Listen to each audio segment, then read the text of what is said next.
থাকবে।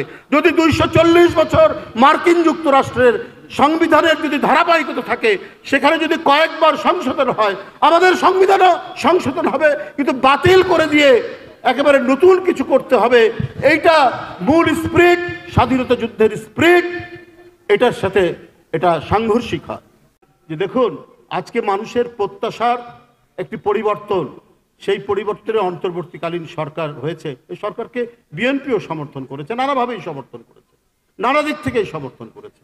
কিন্তু এই সরকার যদি কোনো একটি দিকে হেলে যান, তাহলে এই সরকারকে জনগণ কখনোই মেনে নেবে না।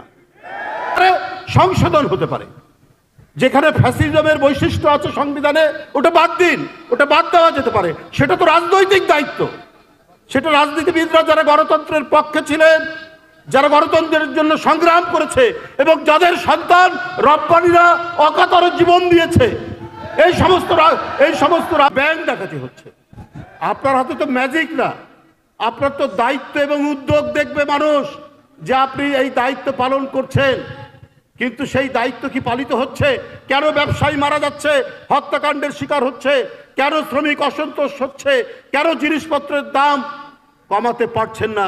কেন সোনালী মুরগির দাম মাত্র 2 দিনে 30 টাকা বাড়বে? কেন আপনার ব্রয়লার মুরগির দাম 2 দিনে 20 টাকা বাড়বে? কেন চিনির দাম 10 টাকা বাড়বে প্রতি 1 দিন 2 দিনে? এটাই তো ব্যর্থতা। সংবিধান বাতিল করে দিতে চায়, নতুন সংবিধান করতে চায়। তো এখানে তো আমার মনে প্রশ্ন জাগে, আমি যে দলটি করি ওই দলের প্রতিষ্ঠাতা হচ্ছেন শহীদ রাষ্ট্রপতি জিয়াউর রহমান, যিনি দেশ বিদেশ আন্তর্জাতিকভাবে স্বীকৃত জনগণের যারা ইতিহাস লেখক